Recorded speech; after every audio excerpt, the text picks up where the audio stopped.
தேவனுடைய போதனைகளை கேட்டு உங்கள் சுகவாழ்வு துளிர்க்க தொடர்ந்து இணைந்திருங்கள்.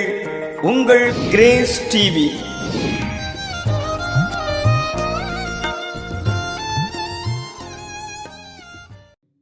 இயேசு கிறிஸ்துவின் நாமத்தினாலே உங்கள் யாவரையும் இந்த கிரேஸ் சேனல் மூலமாக உங்களை சந்திக்கிறதுல உங்கள் மத்தியில் நான் சாட்சியா நிற்க வைத்திருக்கிற இந்த அன்பு கிரேஸ் சேனல் மூலமாக நான் உங்களை சந்திக்கிறதுக்கு நான் கர்த்தருக்கு மீண்டும் நான் நன்றி செலுத்த நான் கடமைப்படுகிறேன்.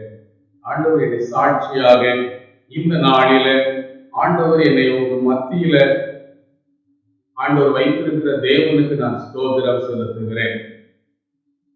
என்னுடைய சாட்சி என்று சொன்னால், தேவன் என்னுடைய வாலிப நாட்களில மரண படுக்கையாக இருக்கிற என்னை ஆண்டவர் என்னை சந்தித்தார். வேதம் சொல்லுகிறது, ஆபத்து காலத்திலே என்னை நோக்கி கூப்பிடு, நான் உன்னை விடுவிப்பேன் என்று சொல்லி, ஏதோ ஒரு விதத்துல எனக்குள்ள இருந்த அசுத்த ஆவிகள் நிமித்தம் 2005 நான் பெரிய ஒரு போராட்டத்துக்குள் நான் இருந்த என்னை தேவன் என்னை சந்தித்தார். ஆபத்து என்னுடைய வாழ்க்கையில 35 ஆவி என்னை பிடித்து என்னை அலக்களித்தது. இந்த வசனம் தான், இந்த வசனத்தின் மூலமாகத்தான் ஆண்டவர் என்னோடு பேசினார். ஆபத்து காலம். இந்த ஆபத்து காலம் என்பது ஏதோ ஒரு விதத்துல ஆபத்து இருக்கலாம். ஒருவேளை நம்மளை படுத்த படுக்கையாய் வைத்து விடும். பிசாசு அவ்வளவு ஒரு கொடிய ஒரு காரியமான ஆவியாக இருக்கும். என்னுடைய குடும்ப வாழ்க்கை, என்னுடைய வாலிப நாட்களில தன்னால நான் பேச ஏதோ ஒரு ஆவி எனக்குள்ள இருந்து கிரியை செய்து கொண்டிருந்தது. என் ஆண்டவர் ஒரு ஊழியக்காரன் மூலமாக தேவன் என்னை சந்தித்தார். என்னை சந்தித்து, நீ ஊழியம் செய்வதற்கு நீ ஒப்பு கொடுத்தனா ஆண்டவர் உனக்கு பரிபூர்ண விடுதலை, உனக்கு பெரிய ஒரு ஆசீர்வாதம் இருக்கு. அந்த வியாதி, அந்த பிசாசு வியாதியை கொண்டு வந்து விடும். நீ அதற்காக நீ என்ன செய்யும்? நீ ஆண்டவரிடத்துல நீ பிரயாசத்தோடு ஆண்டவரை நோக்கி கூப்பிடு, கண்ணீரோடு கூப்பிடு. ஒருவேளை நீ தெரிந்தும் தெரியாத ஒரு சில பாவம் இருக்குமானால் ஆண்டவரிடத்துல நீ பாவத்தை நீ சொல்லி, ஆண்டவரை நான் இந்த பாவம் செய்த என்னை மன்னித்தருளும் என்று சொல்லி நீ ஜெபம், ஆண்டவர் உனக்கு விடுதலை தருவார். அதே போலதான் இன்றைக்கு இந்த சேனல் மூலமாக நீங்க கேட்டுக்கொண்டிருக்கிற உங்களை பார்த்து ஆண்டவர் பேசுகிறார். ஏதோ ஒரு காரியத்துல பிசாசு உங்களை சோதிக்கலாம். ஒருவேளை சரீரத்துல ஏதோ ஒரு விதமான ஒரு போராட்டம், வேதனை, வலி, கட்டி, ஏதோ ஒரு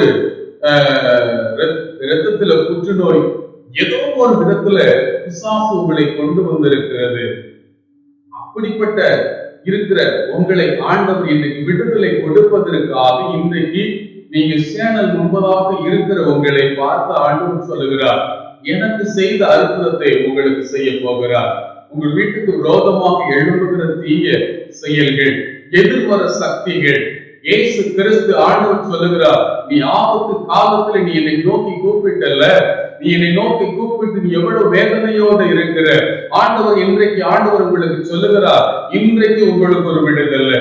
எனக்கு பெரிய அற்புதத்தை செய்த தேவன். ஆனால் தேவனிடத்துல நான் பாவத்தை நான் அறிக்கையிட்டேன். ஆண்டவரை நான் பேட்டி சிகரெட்டு குடிக்கிறேன், நான் பொய் சொன்னேனே, நான் மற்றவரை நான் திட்டினேனே, என்னை மன்னிச்சிருங்க ஆண்டவரே, நான் உங்களுக்கு கீழ்ப்படைகிறேன் என்று சொல்லி ஆண்டவரிடத்துல நான் ஆண்டவரை நெருங்கி, ஆண்டவரை எனக்கு ஒரு விடுதலை தாரும், என்னுடைய வாழ்க்கையில எனக்கு ஒரு காரியத்தை எனக்கு செய்ய சொல்லி எவ்வளவு நான் ஆண்டவரை நோக்கி நான் பார்த்து, நான் ஆண்டவரை நோக்கி நான் கூப்பிட்டு வந்து அந்த இடத்துல தேவன் எனக்கு ஒரு விடுதலை கொடுத்தார். அதே போல இன்றைக்கு இந்த நிமிஷத்துல உங்க வீட்டுல நீங்க இருந்து இந்த செய்தியை கேட்கின்ற இந்த நேரத்துல உங்க வீட்டுல ஒருவேளை உங்க பிள்ளைகளுக்கா இருக்கலாம், இல்ல உங்க கணவருக்கா இருக்கலாம், இல்ல உங்க மனைவிக்கா இருக்கலாம், ஏதோ ஒரு விதமான பாதிப்பு, ஏதோ ஒரு விதமான சக்திகள் உங்களுக்கு விரோதமாக இருக்குமானால் இன்றைக்கு உங்களுக்கு ஒரு விடுதலை, இன்றைக்கு ஒரு அற்புதத்தை செய்ய போகிறார் ஆண்டவர். அதனாலதான் ஆண்டவர் என்னை சாட்சியாக இந்த கிரேஸ் சேனன் மூலமாக ஆண்டவர் உங்களை சந்திக்க வைத்திருக்கிறார். நான் எங்கேயோ இருந்த என்னை ஆண்டவர் உங்கள் மத்தியில பேசும்படியாக தந்திருக்கிறார். எங்க ஊர் குற்றான்பட்டி என்கின்ற கிராமத்துல ஆண்டவருக்காக நான் ஊழியம் செய்து வருகிறேன். செவ்வாய்க்கிழமை தோறும் நான் 11 மணிக்கு அந்த இடத்துல நான் விடுதலைக்காக நான் செவித்து வருகிறேன். அநேகர் வந்து அந்த இடத்துல விடுதலை பற்றி சென்று கொண்டிருக்கிறாங்க. நீங்களும் ஒருவேளை ஏதோ ஒரு விதத்துல படுக்கையா இருந்தாலும் உங்களுக்கு ஒரு விடுதலை எனக்கு செய்த தேவன், எங்க வீட்டில் செய்த அற்புதம் உங்க வீட்டிலும் நடக்கும். உங்க வீட்டில் அந்த நடக்கும். ஆண்டவர் உங்களை ஆசீர்வதிக்க போகிறார். அதுதான் இந்த காரியம். நீங்க நினைக்கலாம், என்னத்திற்கு என்னுடைய மனநிலை ஏன் இந்த அளவுக்கு குழம்பிக் கொண்டே இருக்கிறது, ஏதோ விதத்துல என் சரீரத்துல ஏதோ கட்டி மாதிரி தோணுது, எனக்கு எப்ப பார்த்தாலும் எனக்கு ஊழல் வந்து கொண்டே இருக்கிறது அப்படின்னு சொல்லி இந்த டிவி முன்பதாக இருக்கிறீங்க. அது பிசாசானவர் கொண்டு வந்த ஒரு காரியம். வேதத்திலிருந்து ஒரு வசனத்தை வாசிக்கிறேன், கவனிங்க. யோவான் எழுதின நற்செய்தி நூல் அங்கே 10ஆம் வசனத்திலே 10வது வசனம் சொல்லுகிறது. 10ஆம் அதிகாரம் 10வது வசனத்தை வாசிக்கிறேன், கவனிங்க. திருடன் திருடவும் கொல்லவும் அழிக்கவும் வருகிறான் என்று வேறு ஒன்றுக்கு வரா என்று சொல்லுகிறது. ஆண்டவர் சொல்லுகிறார், நானோ அவர்களுக்கு ஜீவன் உண்டாயிருப்பதற்கும் அது பரிபூர்ணம் அடையவும் வந்தேன் என்று ஆண்டவர் சொல்லுகிறார். அப்ப என்ன செய்கிறது? பிசாசானவர் திருடவும் கொல்லவும் அழிக்கவும் வருகிறார். பாருங்க, யோபுவின் வாழ்க்கையில கூட அங்கே அவருடைய உச்சத்தலையிலிருந்து உள்ளங்கால் வரைக்கும் பற்களால் பாதித்தார். இங்க இருக்கிற ஜனங்கள் இன்றைக்கு அநேக அது வேறு விதமாக அது பார்வையடிக்கிறாங்க. அது பிசாசு கொண்டு வந்த ஒரு சோதனை. அதே போல உங்க பிள்ளைகளுக்கா இருக்கலாம், ஒருவேளை உங்க பேர பிள்ளைகளுக்கா இருக்கலாம், ஏதோ ஒரு விதத்துல உங்களுக்கு ஒரு ஆசீர்வாதம் தேவை, ஏதோ ஒரு விதத்துல உங்களுக்கு ஒரு விடுதலை தேவை. அந்த விடுதலை தேவைக்கு நீங்கள் ஆண்டவரை நோக்கி கூப்பிடும் பொழுதுதான் ஆண்டவர் உங்களுக்கு அற்புதம் செய்வார். அதுதான் சங்கீதம் 50ஆம் அதிகாரம் 15வது வசனம் சொல்லுகிறது. ஆபத்து காலத்திலே என்னை நோக்கி கூப்பிடு, நான் விடுவிப்பேன், நீ என்னை மகிமைப்படுத்துவாய் என்று இங்கு சொல்லுகிற ஒரு காரியம். அவன் திருடவும் கொல்லவும் அழிக்கவும் வருகிறான். பிசாசானவன் ஒரு திருடன். அவன் சரீரத்தின் ஆரோக்கியத்தை திருடுவதும் சரீரத்தில் இருக்கிற அந்த பாதிப்பை கொண்டு வருவதும் அவனுடைய வேலையாக இருக்கிறது. இயேசு உங்களுக்கு ஒரு ஆசீர்வாதத்தை கொடுப்பதற்காக, உங்களுக்கு ஒரு பெரிய ஒரு மேன்மையை கொடுப்பதற்காக ஆண்டவர் இந்த நாளில உங்களை சந்தித்து பேசிக் கொண்டிருக்கிறார். எனக்கு செய்த அற்புதம், என்னுடைய வாழ்க்கையில என்னுடைய திருமணத்திற்கு முன்பதாக நடந்த ஒரு சம்பவம். என்னுடைய வாழ்க்கையில நான் மனநிலை பாதிக்கப்பட்டது போல தன்னால நான் பேசிக்கொண்டு தன்னால நான் புலம்பிக் கொண்டு இருந்தேன். என்னை ஆண்டவர் உங்க வீட்டிலிருந்து நான் சாட்சியா சொல்லுகிறேன், உங்க வீட்டுக்கு நான் சாட்சியாக ஆண்டவர் என்னை வைத்திருக்கிறார். தேவன் உங்களுக்கு ஆசீர்வாதத்தை கொடுப்பதற்காக. அது மாத்திரம் அல்ல, உங்களுக்கு ஒரு விடுதலை கொடுத்து உங்களை மென்மையும் உங்களை ஆசீர்வதிப்பதற்காக. எனக்கு அன்பான தேவ ஜனமே, என் அன்பான சகோதர சகோதரிகளே, இன்றைக்கு உங்களுக்கு ஒரு அற்புதம், இன்றைக்கு உங்களுடைய வீட்டுல ஒரு அற்புதம் நடக்க போகிறது. ஆண்டவர் உங்களுக்கு அதிசயங்களை செய்வார். நீங்கள் கவனமா நீங்க கேட்டுக்கொண்டிருக்கிறீங்க. ஏதோ ஒரு தேவை உங்களுக்கு தேவைப்படுகிறது. நீங்க அந்த தேவைக்காக நீங்கள் இரவு முழுவதும் சில நேரத்துல தூக்கம் இல்லாமல் இருப்பீங்க. அது பிசாசு கொண்டு வருகிற தந்திரம். சிலருங்க நைட்ல முழிச்சிருப்பாங்க. சிலவங்க வீட்டுக்குள்ள வந்தா அவங்களுக்கு சமாதானம் இருக்காது, தன்னாலே புலம்புவாங்க. அது பிசாசு கொண்டு வருகிற ஒரு காரியம். அந்த பிசாசு நம்முடைய ஆரோக்கியத்தை திருடுவார், நம்முடைய ஆரோக்கியத்தை திருடி வேதனைக்குள் உட்படுத்துவார். சில ஆவி உங்கள் இருதயத்துக்குள்ளே கொண்டு நீங்க உணர முடியும், நீ செத்துரு, இன்னும் அவன் வாழ்க்கையில என்ன இருக்கிறது என்று சொல்லி இப்படிப்பட்ட ஒரு ஆபத்து உங்களுக்குள் இருக்கா? பிசாசு உங்களை பயமுறுத்தி கொண்டிருப்பான். சில நேரத்துல சொப்பனத்தின் மூலமா கூட உங்களை பயமுறுத்துவான். அவைகளிலிருந்து ஆண்டவர் உங்களுக்கு ஒரு விடுதலை, ஆண்டவர் உங்களுக்கு விடுதலை கொடுக்க போகிறார். அந்த விடுதலைக்காக நீங்கள் ஜெபித்து வர்றீங்க. அவர் உங்களுக்கு அதிசயங்களையும் ஆச்சரியங்களையும் பண்ணுகிற தேவனாய் இருக்கிறார். அவர்தான் இயேசு கிறிஸ்து. ஒருவேளை உங்க கணவருடைய வாழ்க்கையில இல்ல உங்கள் மனைவியினுடைய வாழ்க்கையில பாதிக்கப்பட்டிருப்பாங்க. ஆனால் அந்த விடுதலை கொடுப்பதற்கு ஒரே ஒருவர் மாத்திரமே முடியும். அவர்தான் இயேசு கிறிஸ்து. அவர்தான் அந்த வேதனையை வாங்க முடியும். தலையில் இருக்கிற வலி, ஒரு சரீரத்தில் இருக்கிற வலி, சிலர் சொல்வாங்க ஒரு சைடா எனக்கு வலிக்கிறது, கை கால என்ன தூக்க கூட முடியலையே, என்னுடைய வாழ்க்கையில நான் என்ன செய்ய போகிறேன், என்னுடைய வருகிற வருமானம், என் கணவர் உழைக்கிற வருமானம் எனக்கு ஆஸ்பத்திரிக்கு செலவழிச்சே அது போய் விடுத, நான் என்ன செய்ய போகிறேன், என்னுடைய பிள்ளைகளை நான் எப்படி கரை சேர்க்க போகிறேன் அப்படின்னு சொல்லி நீங்க இருக்கிறீங்க. இந்த டிவி முன்பதாக இருக்கிறீங்க. அதனாலதான் நீங்க கவனமா கேட்கிறீங்க. நீங்க எங்கேயோ போகணும்னு நினைச்சாலும் கூட இந்த டிவி முன்பதாக என்ன இருக்குன்னு பார்க்கணும் உட்கார்ந்து இருக்கிறீங்க. எதற்கு தெரியுமா? ஆண்டவர் உங்களை ஆசீர்வதிப்பதற்காக, ஆண்டவர் உங்களுக்கு ஒரு விடுதலை கொடுப்பதற்காக, தேவன் உங்களை ஆசீர்வதித்து ஆண்டவர் உங்களை ஆசீர்வதிப்பதற்காக உங்களை இந்த இடத்துல வைத்திருக்கிறார். அவர்தான் கொண்டு வந்து உங்க இந்த டிவி முன்பதாக உட்கார்ந்து இருக்கிறீங்க. ஆண்டவர் உங்களுக்கு விடுதலை கொடுக்க போகிறார்.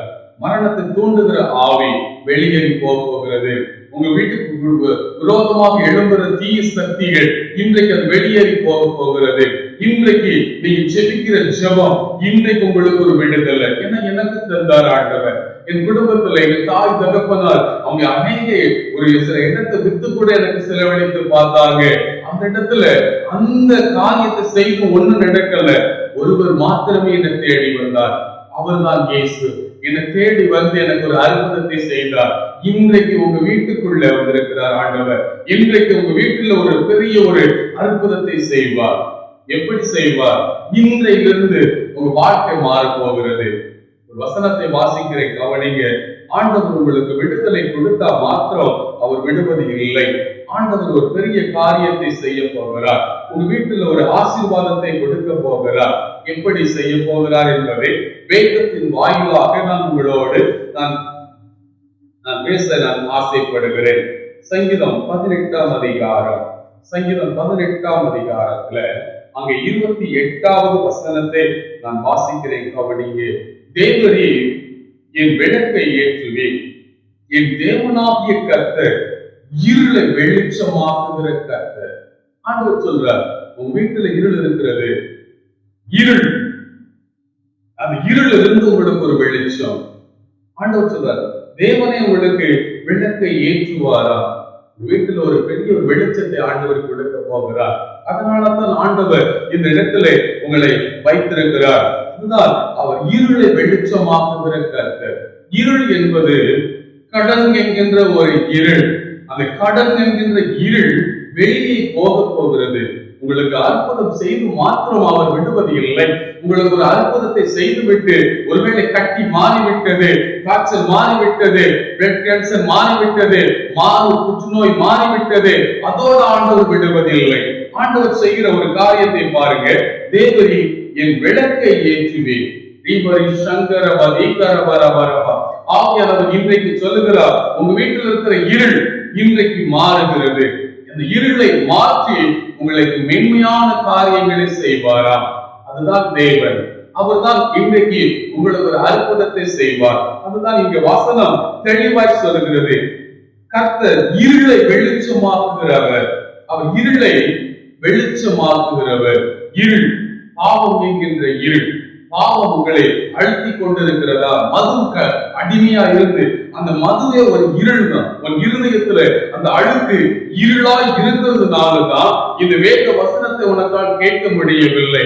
இன்றைக்கு அந்த இருள் மாறப்போகிறது. மதுவுக்கு அடிமையா இருக்கிறவர்களுக்கு ஆண்டவர் சொல்லுகிறார், அது ஒரு இருள், அது ஒரு சாத்தான். அந்த சாத்தான் தான் ஒரு சரீரத்தை திருடி விடுகிறார். வேதம் அதுதான் சொல்லுகிறது, அவன் திருடவும் அவன் கொல்லவும் தான் வருகிறான். வேதம் தெளிவாய் சொல்லுகிறது. நீதிமொழிகள் 23ஆம் அதிகாரத்தில் சொல்லுகிறது. அங்கே சொல்லுகிற ஒரு காரியம் என்ன? அது மெதுவாய் இறங்கும், அது விரியனை போல் தீண்டும் என்று சொல்லி, அது முடிவிலே விரியனை போல் தீண்டுமா? உங்க சரீரத்துல நீங்க குடிக்க குடிக்க குடிக்க அது இருளாய் மாறிவிடுகிறது. இயேசு சொல்லுகிறார், இந்த நாளில நீங்கள் கேட்கின்ற உங்களை பார்த்து ஆண்டவர் சொல்லுகிறார், அந்த இருளை இன்றைக்கு உங்க வீட்டிலிருந்து மாறப்போகிறது. அது எப்படி தெரியுமா? ஆண்டவர் ஒரு ஜீசஸ் நன்றி அன்பு சகோதரனை, நீ மதுக்கு அடிமையா இருக்கிற, இன்றைக்கு அந்த தீவி முன்பதாக இருக்கிற நீ எப்படி அந்த ஒரு அடையாள ஆண்டவர் சொல்லுகிறார், என் மதுவை பார்த்து குடிச்ச உடனே அது வாமிட் அடிக்கும், ஒருவேளை ரத்த உத்தமா கூட நீ உனக்கு வாமிட் அடிக்கும், அதுதான் உனக்கு ஒரு அடையாளம், நீ அதிலிருந்து நீ விடுதலை பெறுவாய். ஆண்டவர் இன்றைக்கு உங்களுக்கு தீர்க்க தரிசனமா சொல்லுகிறேன், இந்த டிவி முன்பதாக தேவன் உங்களை சந்தித்துக் கொண்டு வருகிறார். உங்களுடைய வாழ்க்கையை மாற்றுவதற்காக உங்களுடைய வாழ்க்கையை மாற்றி இன்றைக்கு அந்த காரியங்களை உங்களுக்கு ஜெயமாய் மாற்றுவார். அதுதான் இந்த வேதம் சொல்லுகிறது. தேவரீர் என் விளக்கை ஏற்றுவேன். Jesus power. இன்றைக்கு அந்த காரியங்கள் உங்கள் வீட்டில் நடக்கும். இன்றைக்கு நாளை அல்ல, இன்றைக்கே அந்த ஆசீர்வாதத்தை நீ பெற்றுக் கொள்வாய். ஆண்டவர் சொல்லுகிறார், மகனே மகளே சகோதரனே சகோதரியே, எத்தனை நேரம் நீ அழுது கொண்டிருப்ப, ஆண்டவர் உன் கண்ணீரை கண்டிருக்கிறார். அதனாலதான் தேவன் இன்றைக்கு அந்த காரியங்களில உங்களுக்கு ஒரு விடுதலை கொடுக்கிறவராகத்தான் இருக்கிறார். அதுதான் உங்களுக்கு ஏதோ ஒரு அற்புதத்தை செய்து ஆண்டவர் உங்களை விட்டு விடுவது இல்லை. ஆண்டவர் உங்களை பாதுகாக்கிற தேவன். அதுதான் சொல்லுகிறார், முதல்ல உங்க வீட்டுல ஒரு வெளிச்சம் வேணும். அங்கே வில்லிசுனியை கட்டினால் உங்க வீட்டை இருளாக்கி வைத்திருக்கிற அந்த கெட்ட ஆவிகளை விரட்டுவதற்கு ஆண்டவர் சொல்லுகிறார், முதல்ல அவர் ஒளியாய் இருக்கிறாரா? நான் உங்களுக்கு பரிபூரணம் பண்ண வந்திருக்கிறேன், பரிபூரணமான ஒரு ஆசீர்வாதம். அதனாலதான் இந்த வசனம் உங்களுக்கு தெளிவுபடுத்துகிறது. தேவரீர் நீ விளக்கை ஏற்றுவே. இந்த வசனத்தை ஆண்டவர் மீண்டும் மீண்டும் உங்களுக்கு சொல்லுகிறார். இருளா இருக்கிற குடும்பத்துல இருக்கிறியா? நான் திருமணம் முடிஞ்ச நான் இந்த வீட்டுக்கு வாக்கப்பட்ட நாளில இருந்து என் குடும்பமே நான் என்ன செய்வதுன்னு தெரியல, என் பிள்ளையை நான் எப்படி வளர்க்க போறேன் அப்படின்னு சொல்லி புலம்பிக் கொண்டிருக்கிற, உன் வீட்டில இருந்து நீ புலம்பிக் கொண்டிருக்கிற, இன்றைக்கு நாளை அல்ல, இன்றைக்கு ஒரு பெரிய ஒரு அதிசயத்தை நீ காண்பாய். உன் கணவரை ஆண்டவர் ரட்சிக்க போகிறார், உன் மனைவி ஆண்டவர் ரட்சிக்க போகிறார். உன் வீட்டுல சில முறுமுறுப்புக்கு சண்டையை கொடுத்து வருகிற அந்த இருள் இன்றைக்கு வெளிச்சமாக போகிறது. அவர் இருளை வெளிச்சமாக்குகிற கர்த்தர். ஆண்டவர் அந்த இருளை மாற்றின உடனே ஆண்டவர் அதையும் என்ன செய்ய மாட்டார், உங்களை விட மாட்டார். ஆண்டவர் அதோடு விட மாட்டார். அடுத்து உன் பேரை நான் பெருமைப்படுத்தணும். என் பிள்ளை யோபு, அவனுடைய வாழ்க்கையில் அவனுக்கு சொல்லப்பட்ட அந்த யோபுவின் சரித்திரத்தை நீங்கள் முதல்ல வாசிக்கும் பொழுது, பிசாசின் இடத்துல ஆண்டவர், இது யோபு உத்தமனும் சன்மார்க்கனும் உள்ளவன், பிசாசின் இடத்துல அந்த பெயரை சொன்னார். அதே போல உன் பெயரை நான் பெருமைப்படுத்துவேன். ஆண்டவர் ஆதியாம் புஸ்தகத்துல 12ஆம் வசனத்துல அதிகாரத்துல 2வது வசனம் அங்கு சொல்லுகிறது, உன் பெயரை நான் பெருமைப்படுத்துவேன், நீ ஆசீர்வாதமாயிருப்பாய். உன் பெயரை கிறுக்கி போட்டது போல இருக்கிறது.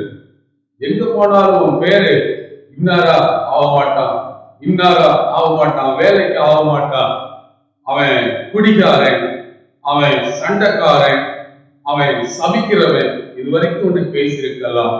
இனி என்னிடத்தில் நீ வந்துட்டு நான் உனக்கு அற்புதம் செய்துட்டேன், உன் வீட்டுல வெளிச்சத்தை கொடுத்துட்டேன், இனி உன் பேரை நான் பெருமைப்படுத்துவேன். நீ ஆண்டவரிடத்தை நீ நெருங்கி நெருங்கி ஆண்டவரிடத்துல நீ எப்பொழுது நீ கர்த்தருக்குள்ள நீ இருப்பாயானால் தேவன் உனக்கு ஒரு வெளியில உனக்கு நல்ல ஒரு பேரை வரத்தி போக்க தேவனை ஆசீர்வதிப்பார். இதுதான் இங்க சொல்லப்படுகிற ஒரு காரியம். ஆண்டவர் உன் பெயரை நான் பெருமைப்படுத்துவேன். எவ்வளவு இந்த காரியத்தை பாருங்க. ஆண்டவர் படிப்படியா ஆண்டவர் உயர்த்துவார். உன் பெயரை ஆண்டவர் இன்றைக்கு உன் தெருல, ஒருவேளை உங்க ஊர்ல உன்னை உயர்த்துவதற்கு நீ என்ன வேலை செய்தாலும் அதை ஆண்டவர் ஆசீர்வதிப்பாரா? ஆண்டவர் உன் கையின் பிரயாசத்தை நீ சாப்பிடுவ. சங்கீதம் 128ஆம் வசனத்துல அதிகாரத்துல அங்கே சொல்லப்படுகிறது, உன் கையின் பிரயாசத்தை நீ சாப்பிடுவாய், உனக்கு பாக்கியமும் நன்மையும் உண்டாயிருக்கும். அதை அறிந்து கொள்ளுங்க. ஆண்டவர் எந்த ஒன்றுமே அவர் கைவிடாத தேவன். அவர்தான் உங்களை ஆசீர்வதிக்கிற தேவன். அவர்தான் இன்றைக்கு இந்த உலகத்துல தேவனா இருந்து சில நன்மைகளை செய்கிற ஒரு காரியத்துல அவர் மாத்திரமே முடியும். அவர்தான் உங்களுக்கு அன்பு வைக்கிறார், அவர்தான் உங்களுக்கு ஆசீர்வதிக்கிறார், அவர்தான் உங்களுக்கு விடுதலை கொடுக்கிறார், அவர்தான் உங்களை மென்மேலும் ஆசீர்வதிப்பார். இன்றைக்கு இந்த நாளில உங்களை பார்த்து ஆண்டவர் சொல்லுகிறார், என் மகனே நீ கலங்காதே, என் மகளே நீ கலங்காதே. எது குறித்து நீ கலங்குகிற, எது குறித்து நீ கலங்கிக் கொண்டிருக்கிற? நான் உன்னை விட்டு விலகுவதும் இல்லை, உன்னை கைவிடுவதும் இல்லை. எனக்கு அன்பான தேவ ஜனமே, இன்றைக்கு அந்த ஆசீர்வாதத்தை நீங்கள் பெற்றுக்கொள்ளுங்க. இன்றைக்கு அந்த ஆசீர்வாதத்தை நீங்கள் பெற்றுக்கொள்ளுங்க. நீங்க அந்த காரியங்களில் நீங்கள் கவனமாக இருக்கணும். ஆண்டவர் உங்கள் பேரை பெருமைப்படுத்துவார். உங்க வீட்டில் இருக்கிற காரியத்தை அவர் வெளிச்சமாக்குகிறார். இரண்டாவது, உன் பெயரை அவர் பெருமைப்படுத்துவார். அடுத்து இன்னொரு வசனத்தை வாசிக்கலாம். வாசித்து நான் உங்களுக்காக செபித்து நான் நிறைவு செய்ய போகிறேன். இன்னொரு வசனம் சங்கீதம் 37ஆம் அதிகாரம் 4வது வசனம் சொல்லுகிறது, கர்த்தரிடத்தில் மனமகிழ்ச்சியாயிரு, அவர் உன் இருதயத்தின் வேண்டுதலை உனக்கு அருளச் செய்வார். கர்த்தரிடத்துல நீங்க மனமகிழ்ச்சியா இருந்தீங்கன்னா உங்களுடைய இருதயத்துல என்ன தேவை அதை பூர்த்தி செய்வார். உங்களுடைய இருதயத்துல அநேக தேவை இருக்கு. ஆத்மா ஒரு சமாதானம், இருதயத்துல ஒரு சமாதானம் தேவை, ஆண்டவர் பூர்த்தி செய்வார். அப்ப நீங்க என்ன செய்யணும்? கர்த்தரிடத்துல மனமகிழ்ச்சியா இருக்கணும். நீங்க மனமகிழ்ச்சியா அவரை துதிக்கணும். நீங்க மனமகிழ்ச்சியா அவர்களை போற்றி அவரை நோக்கி கூப்பிட்டு, ஆண்டவரே என்று நீங்கள் கூப்பிட கூப்பிட ஆண்டவர் இருதயத்தின் வேண்டுதல்களை அந்த காரியம் செய்வார். இன்றைக்கு அந்த காரியங்களை ஆண்டவர் செய்வார். யாவரும் இந்த தீவின் முன்பதாக முழங்கால் படியிட முடியுமானால் முழங்கால் படியிடுங்க. ஒருவேளை நீங்கள் படுத்த படுக்கையா இருக்கிறேன், என்னால் முழங்கால் படி விட முடியாது என்று சொல்லுகிறவங்க படுத்துக்கிடலாம். உட்கார்ந்துதான் நாளும் செவிக்க முடியும். இன்றைக்கு ஆண்டவர் உங்களை பார்க்கிறார். ஆண்டவரே ஆண்டவரே என்று சொல்லி கூப்பிடுங்க, ஆண்டவரே என்று கூப்பிடுங்க. இன்றைக்கு அந்த ஆசீர்வாதத்தை பெற்றுக் கொள்ளுங்க. ஆவியானவரே உமக்கு நன்றி, எனக்கு தந்த ஆசீர்வாதம் ஏசப்பா. இந்த இடத்துல இருக்கிற ஆண்டவரே நீ முன்பதாக இருந்து கேட்டுக்கொண்டிருக்கிற ஒவ்வொருவரையும், சிறியோர் முதல் பெரியோர் வரைக்கும் நீர் ஆசீர்வதிங்கப்பா, நீங்க ஆசீர்வதிங்க. ஆண்டவரே நன்றி ராஜா. இந்த நாளில ஆண்டவரே அவங்க தேடுகிற அந்த உள்ளத்தை நீர் அறிவி. ஆண்டவரே நன்றி ராஜா.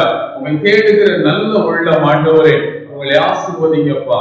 அவங்க வீட்டுக்கு விரோதமாக எழும்புகிற தீய செயல்கள் ஆண்டவரே எல்லாம் மாற்றுங்க. ஆண்டவரே உங்க ஸ்தோத்திரம் துதிக்கிறோம்பா. ஆண்டவரே அந்த சகோதரி கண்ணீரோடு இருக்கிறாங்கப்பா, அவங்களை மாற்றுங்க. ஆண்டவரே உங்க ஸ்தோத்திரிக்கிற ராஜா, மனம் கசந்து அழுகுகிற ஆண்டவரே மனைவியை பாதுகாத்துக் கொள்ளும் சொல்லி கேட்கிற அன்பு சகோதரனை பாரும். ஆண்டவரே கணவரை நீ பாதுகாத்துக் கொள்ளும் ஆண்டவரே என்று சொல்லுகிற மனைவியுடைய கண்ணீரை பாரும். ஆண்டவரே இப்பொழுது அந்த ஆசீர்வாதம் ஆண்டவரே இந்த வீட்டுக்குள்ள கடந்து போகட்டும், அந்த ஒளி வரட்டும் ஆண்டவரே. ஆண்டவரை இருளை மாற்றுகிற வல்லமை இறங்கட்டும் ஆண்டவரே. சுகமளிக்கிற வல்லமை அந்த வீட்டுக்குள் இறங்கட்டும்பா. தேவ ஆவியானவருடைய வல்லமை இறங்கட்டும். இஸ்ரவேல் தேவனே இப்பொழுது இறங்கி வாரட்டும் ஆண்டவரே. ஓ நன்றி ராஜா. தேவாதி தேவனே உமக்கு ஸ்தோத்திரிக்கிறோம். இன்றைக்கு இருக்கிற இந்த ஜெபத்துல பங்கெடுக்கிற ஒவ்வொருவரும் ஒருவேளை ஆண்டவரே நன்றி ராஜா, ஆண்டவரே என்ன நோக்கி கூப்பிடுகிறாங்களோ, எது வேணும்னு சொல்லி கேட்கிறாங்களோ கொடுத்துருங்க ஆண்டவரே. ஆபத்து காலத்துல ஆண்டவரை கூப்பிடும் என்று சொன்னீங்களே, இப்பொழுது கூப்பிட்டு கொண்டிருக்கிறாங்க. அதற்கு பதில் கொடு, ஆசீர்வதியும் ஆண்டவரே. நன்றி ராஜா. இருதயத்தின் தேவைகளை சந்திங்க, பலப்படுத்துங்க. ஆவியானவரே உமக்கு ஸ்தோத்திரம்ப்பா. நீர் ஆசீர்வதியும் பலப்படுத்துங்கப்பா. ஆவியானவரே உமக்கு ஸ்தோத்திரம். இந்த செய்தியை கேட்டு ஆண்டவரே இருக்கிற ஒவ்வொருவரையும் நீர் ஆசீர்வதித்து கொடு. இன்றைக்கு ஒரு பெரிய விடுதலையோடு ஆண்டவரே அவங்க சமாதானத்தோடு இருக்க தெரிவித்தாங்க. இன்று முதல் அந்த வீட்டுல பெரிய ஒரு வெளிச்சம். ஆண்டவரே நன்றி ராஜா. இதை ஆசீர்வதித்து வழி நடக்கும். இயேசுவின் நாமத்தில் நான் ஜெபிக்கிறோம் நல்ல பிதாவே. ஆமென். ஆண்டவராகிய இயேசுவின் நாமத்தினாலும் மீண்டும் உங்களை வாழ்த்துகிறேன். ஒருவேளை நீங்கள் எனக்கு ஜெபம் பண்ணி கொள்ளுங்க, நான் வியாதிப்பட்டிருக்கிறேன், எனக்கு குழந்தை பார்த்து வேணும், ஒருவேளை கடன் பிரச்சனை நீங்கணும், ஏதோ ஒரு தேவை இருக்குன்னா எனக்கு தெரியப்படுத்துங்க. உங்களுடைய லெட்டர் மூலமாக நீங்க ஜெபக்குறிப்பு எனக்கு அனுப்புங்க. ஆண்டவர் உங்களை ஆசீர்வதிப்பார். உங்களுக்காக நாங்கள் விசேஷமாக உபவாசத்தோடு நாங்கள் ஜெபிக்க காத்திருக்கிறோம். ஒருவேளை நீங்கள் கொடுத்து நீங்கள் அந்த காணிக்கையை கொடுத்து கூட நீங்க தாங்கலாம். அந்த ஊழியத்தை நீங்க சிறப்பாக தாங்குவதற்கு நீங்க முன்னுவாங்க. ஒருவேளை நீங்கள் எதிர்த்து நீங்க ஜெபிக்கணும்னு சொல்லி நினைக்கிறீங்களோ அதை எழுதி எங்களுக்கு லெட்டர் மூலமாக நீங்க தெரியப்படுத்துங்க. நான் உங்களுக்காக ஜெபிக்கிறேன். கர்த்தர் உங்களுக்கு விடுதலை கொடுத்து ஆசீர்வதிப்பாராக.